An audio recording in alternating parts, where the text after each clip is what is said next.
বিশ্বনবী এক কালো মহিলাকে দেখে বললেন, কোন কালো নারী তো জান্নাতে যাবে না। মহিলা কান্না শুরু করে দিল, বলল, নবী এটা কোনো কথা হইল নাকি? জান্নাতে যাবো না কেন? কালা কি আমি হইছি নাকি? কালা আমারে বানাইছে কে? আবার ধলা আমনেরে বানাইছে কে? তিনি বানিয়েছে, তো আমার দোষ কি? ওই মহিলা কান্না শুরু করে দিয়েছেন, নবী আপনি বলেছেন 4টা কাজ করলে জান্নাতের 8টা দরজা খোলা সব নারীদের জন্য। 1 হলো যে নারীরা নামাজ পড়বে, 2 হলো রোজা রাখবে, 3 হলো স্বামীর কথা শুনবে, 4 হলো পরকিয়া না করে সতীত্বের হেফাজত করবে। 4টা কাজ করলে জান্নাতের 8টা দরজা খুলে দিবে কে? ও নবী আমি তো 4টাই করি, কেন জান্নাতে যাব না আপনি বলেন?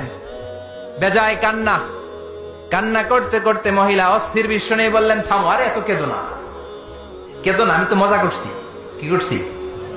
আমি জাস্ট কিডিং ইউ, আমি মজা করেছি, আমি ফান করেছি, আমি তো রসিকতা করে বলেছি তুমি যখন জান্নাতে যাবা তখন এরকম কুচকুচে কালো থাকবা না, তোমাকে পূর্ণিমার চাঁদের মতো সুন্দরী বানায় দিবে কে?